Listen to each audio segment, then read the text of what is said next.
Do you know what this is?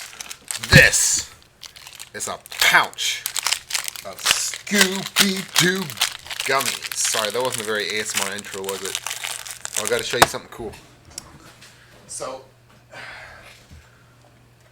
I got rid of all my anime figurines when I moved to Wisconsin. And I finally got the chance to buy another anime figurine. These are my favorite. I mean, they're kind of expensive. This one was $40, which is really cheap for a figurine as far as figurines go. But I like figurines. This is Hatsune Miku. If you don't know who that is, don't worry about it. You can Google it if you want. Oh, boy. So, I really like anime figures. They're awesome. They be awesome. So, I don't know if you can see these. Gummies! So I'm going to be eating gummies. I'm chilling. So,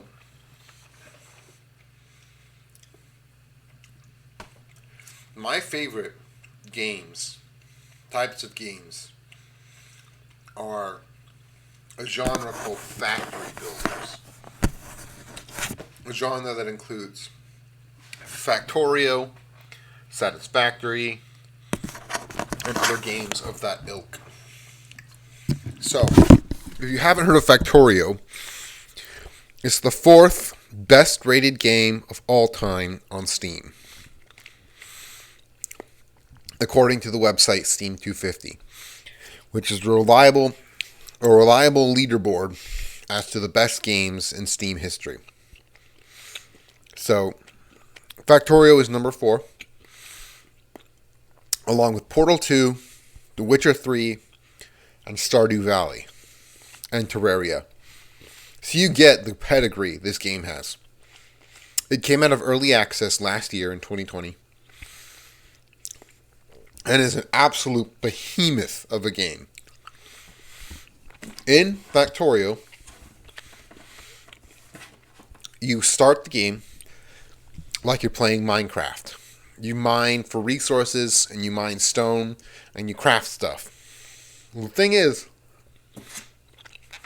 that you can automate everything. You can automate the mining, automate the transport, automate the crafting, and through doing so, you create a gigantic factory. These games are really up my alley. When I first went to college, I wanted to study industrial engineering, okay? So industrial engineering, or what I thought industrial engineering would be, is exactly what Factorio-likes are. Like, Factorio-like games are exactly what I thought industrial engineering was going to be when I signed up for it in college. Like, these games are all about balancing, efficiency, resource management, and creating the most efficient method of efficiency. It's all about efficiency. Factorio, it's literally a game where you have to make the most efficient factory possible in order to utilize resources in the best way. So you run out of resources eventually, but the point of the matter is that all my life I've built stuff. I've created stuff. I played with Legos and Kinects as a kid. When I was a kid, I created a card game. I created paper crafts. One time in high school, I can't believe I did this in high school. Before a concert that I was going to perform in, I built a trebuchet out of paper. And in the lobby, where the green room where our band was waiting to play. It was the most fun thing ever. I always create stuff, you know? And, well, here, I'll be back. Alright, I'm back. Boom, baby. Lint truffles. I am a candy connoisseur, by the way. Ooh.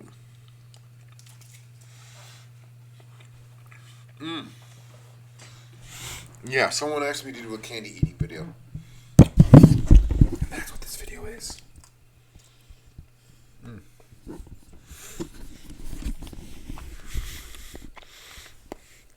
For some reason, though, I really enjoy eating sounds in ASMR. I don't know why. I think it's genetic, actually. I heard that it's genetic, that eating sounds. Some people genetically are predisposed to not like eating sounds. I'm not one of those people, but some people are. That's why chewing gets some people weirded out, while other people don't even care. Like me, I don't care. Now, when I grew up, my parents, my stepdad and my mom, really emphasized chewing with your mouth closed. I never had a problem with that. But my brother, my middle brother, there's three of us, youngest, middle, me, I'm the oldest. My middle brother always had a problem with chewing with his mouth open. I don't know why. I think it was the way he breathed while he was eating. See, in order to chew with your mouth closed, you have to breathe through your nose and chew at the same time. And every time you need to take a breath, if you can't breathe and chew at the same time through your nose and chew with your mouth, you have to open your mouth to get air into your throat while you're chewing. And I think, smacking you with your mouth open, like going, that's not good. If you, that's not good. But if you like, let me demonstrate. I'm going to get some demonstration candy, or something to demonstrate on. So, I got some chips. So, here's the unacceptable chewing mouth, even by my standards. You get it? Yeah? That's unacceptable. Whereas,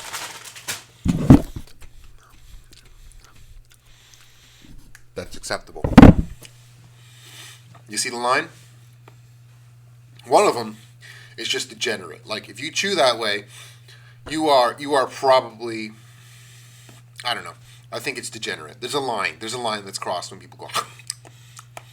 I've seen some people who eat like that. And it's off-putting, you know. If you open your mouth while you're chewing to the point where you can see your bottom teeth, not good. But if you like, then that's fine. That's totally fine by my standards. So, growing up, my family's always been well off. My mom is a high-powered attorney. She's been making 3 figures or 6 figures. She's been making 6 figures since I was at elementary school. So we never had problems with money. Okay, yeah, we never had money problems. But my mom chose to marry or remarry to my stepdad, who just can't handle children. Still can't, but I'm not a child anymore. So our relationship has gotten a lot better over the years since I'm taller than him now and heavier than him. But I just think he just doesn't know how to deal with children. He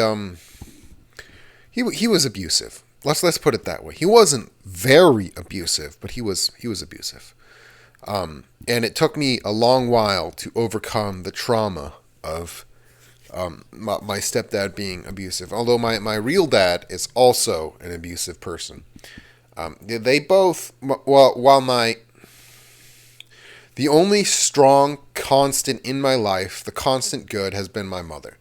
My mother is the nicest person I've ever met, or the nicest girl I've ever met. Like, you know how some people say, I don't want to marry my mother, or I don't want to marry someone who's like my mother, or I don't want to become my mother.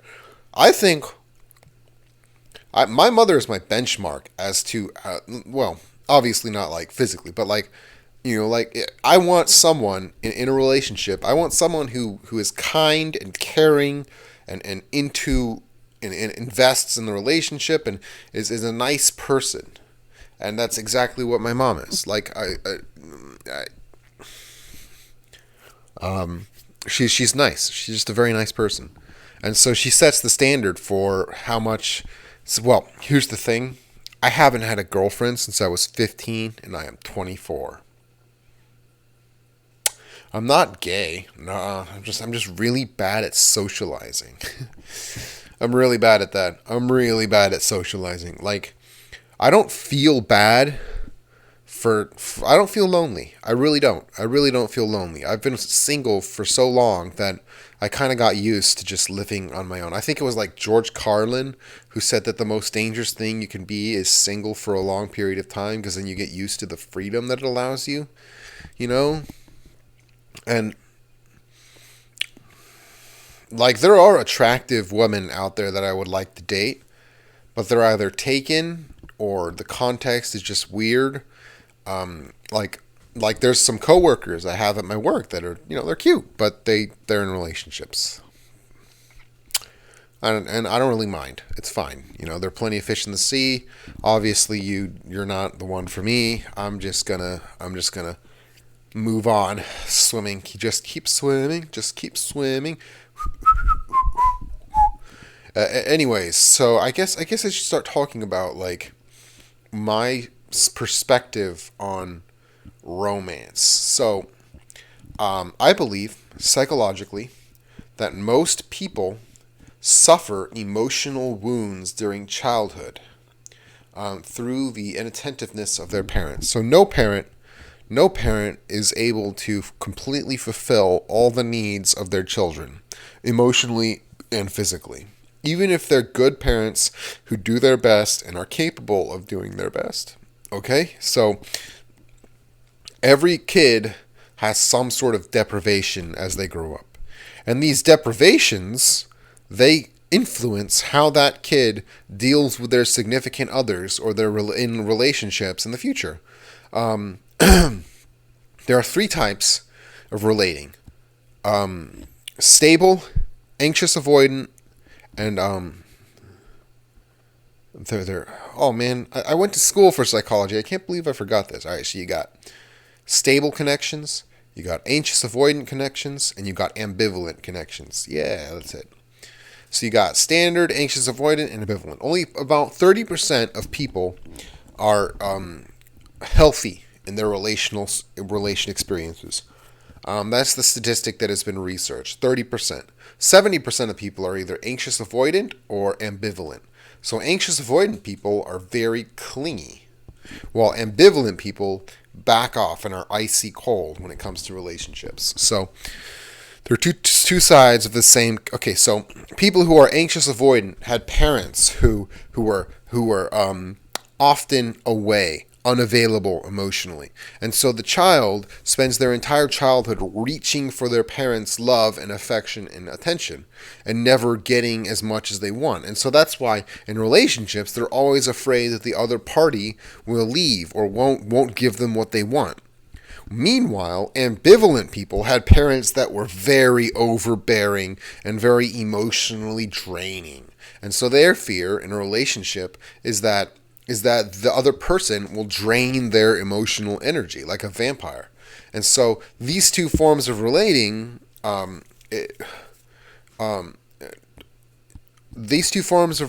talk to how you experienced your relationships with loved ones. And the thing, I read, this is a theory, it's called the theory of the fantasy bond. So what happens is that in a relationship, people spend emotional energy on a fantasy of their partner. So like instead of, like, I know most people do this. They fantasize about their partner, about their job, about stuff. They play stuff inside their own heads. You do this too. I know you probably do this.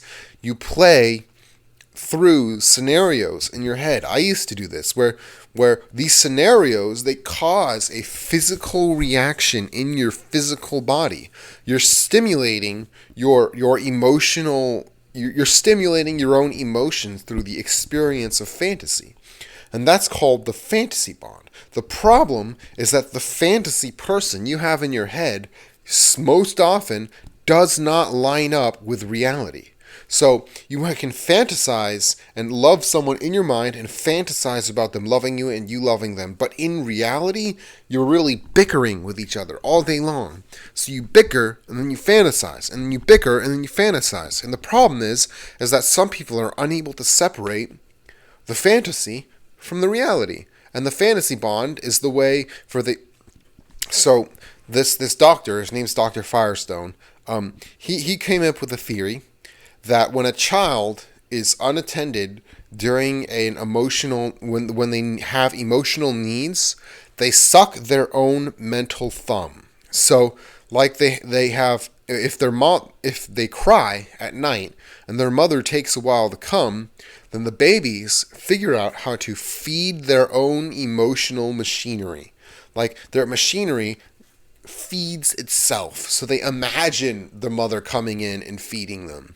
They imagine the mother coming in and holding them. And even if the mother comes in 10 minutes after they start crying, 10 minutes is a long time for a baby. So most people are conditioned when they don't get the emotional satisfaction they need, they are conditioned to fantasize to acquire that emotional satisfaction. I don't do that because I tore myself away from a world of fantasy. My number one rule inside my own head is don't fantasize. Don't imagine situations purely for the sake of imagining them. Like, if you imagine a situation between you and someone you love or someone important purely for the sake of what happens when you imagine it, that is called fantasy bond, and that is harmful to your relationships with other people and yourself. I don't think everyone does this, but a good portion of people should do this. So that's your crash course on the fantasy bond. It is very difficult to get rid of fantasy.